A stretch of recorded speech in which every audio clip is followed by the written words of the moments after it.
एक कोशिश और कर, बैठ ना तू हार कर, तू है पुजारी कर्म का, थोड़ा और इंतजार कर, विश्वास को दृढ़ बना, संकल्प को कृत बना, एक कोशिश और कर, बैठ ना तू हार कर।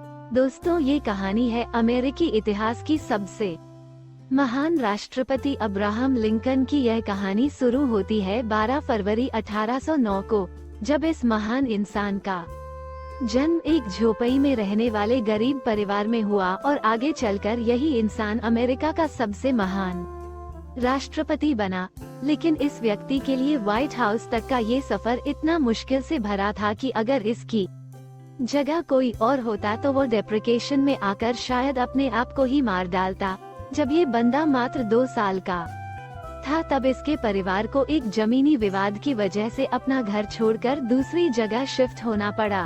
दोस्तों, आप अंदाजा लगा सके हो कि अगर एक गरीब परिवार को अपना घर छोड़ना पड़े तो उस पर क्या बीतती है। लेकिन प्रॉब्लम्स इनका पीछा यहाँ पर भी नहीं छोड़ रही थी। करीब 5 साल वहाँ रहने के बाद फिर से एक जमीनी विवाद के कारण उन्हें वो घर भी छोड़ना पड़ा और उस वक्त अब्राहम लिंकन की उम्र मात्र 7 साल की थी। उस जगह को छोड़ने के बाद वो और उनका परिवार एक नदी के किनारे रहने लगे, जहाँ पर लिंकन के पिता खेती भी करने लगे। दोस्तों, यहाँ तक तो फिर भी ठीक था, लेकिन जब ये बंदा 9 साल का था तब एक बीमारी की वजह से इनकी मां की डेथ हो गई और यहाँ से शुरू होती है इनके लाइफ की वो दौर जहाँ पर कमजोर लोग टूटकर बिखर जाते हैं। इस बंदे को किताबें पढ़ने का बहुत शौक था। ये बंदा पढ़ना चाहता था, लेकिन अपने पिता के क्रूर स्वभाव की वजह से सिर्फ कुछ दिन ही स्कूल जा पाया। इसके पिता चाहते थे कि ये उनका काम में हाथ बटाए। इस बंदे ने खुद की एक नाव बनाई और लोगों का सामान एक किनारे से दूसरे किनारे तक ले जाने का काम करने लगा और बचे हुए टाइम में लोगों के खेतों में काम करके पैसे कमाता।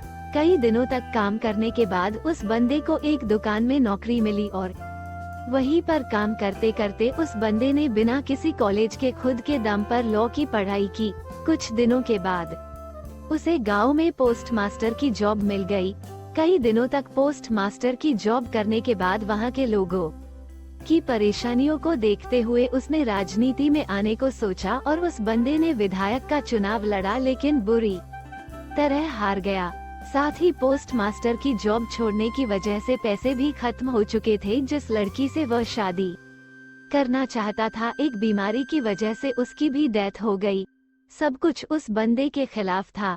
ये बंदा इतना डिप्रेशन में चला गया कि अपने आप को चाकू छुरियों से दूर रखने लगा, इसलिए कि कहीं वो खुद को ही ना मार ले। लेकिन वो बंदा अपने दोस्त की मदद से एक बार फिर विधायक का चुनाव लड़ा और जीत गया। साथ ही वो बंदे ने जो लॉ की पढ़ाई की थी उसकी वजह से वो गरीब लोगों का केस फ्री में लड़ने लगा और करीब 20 साल तक वकालत की। लेकिन दोस्तों, परेशानियां अभी भी खत्म नहीं हुई थी। जिंदगी एक के बाद एक थप्पड़ मरती जा रही थी। 1842 में इस बंदे ने शादी की। उसके बाद इसके 4 बेटे हुए, लेकिन उसमें से सिर्फ एक ही जिंदा रहा, क्योंकि 3 साल की उम्र में उसके पहले बेटे की डेथ हो गई। 11 साल की उम्र में दूसरे बेटे की डेथ हो गई और 18 साल की उम्र में चौथे बेटे की डेथ हो गई। सिर्फ एक बेटा जिंदा रहा। ये बंदा हर तरह से हार रहा था, लेकिन हार नहीं मान रहा था। इसने वार्ड मेंबर का चुनाव लड़ा, लेकिन हार गया। उसके बाद खुद का बिजनेस शुरू किया, फेल हो गया। उसके बाद स्टेट रजिस्ट्रार का चुनाव लड़ा, हार गया। एक बार फिर नया बिजनेस शुरू किया, लेकिन फिर से फेल हो गया। 36 साल का था तो नर्वस ब्रेकडाउन हो गया। 7 साल बाद कांग्रेस के लिए चुनाव लड़ा, लेकिन फिर से हार गया। 5 साल बाद फिर कोशिश की, लेकिन फिर से हार गया। 55 साल की उम्र में एक बार फिर चुनाव लड़ा, लेकिन फिर से हार गया। 1 साल बाद फिर से वाइस प्रेसिडेंट का चुनाव लड़ा, लेकिन फिर से हार गया। 59 साल की उम्र में एक बार फिर चुनाव लड़ा, लेकिन फिर से हार मिली।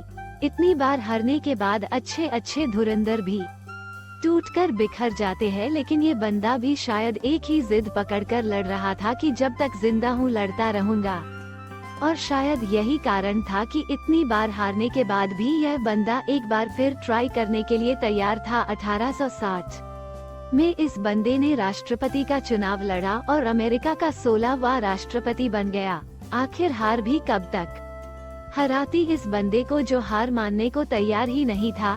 राष्ट्रपति बनने के बाद अब्राहम लिंकन ने बहुत से बड़े काम किए, जिनमें से सबसे बड़ी प्रॉब्लम दास प्रथा को उन्होंने हमेशा के लिए खत्म कर दिया। लेकिन 14 अप्रैल 1865 को अब्राहम लिंकन अपने पत्नी के साथ एक थिएटर में नाटक देखने गए थे, जहां पर एक अभिनेता ने उनको गोली मार दी और 15 अप्रैल 1865 को वो इतिहास के पन्नों में अपना नाम दर्ज करवा के इस दुनिया से चले गए।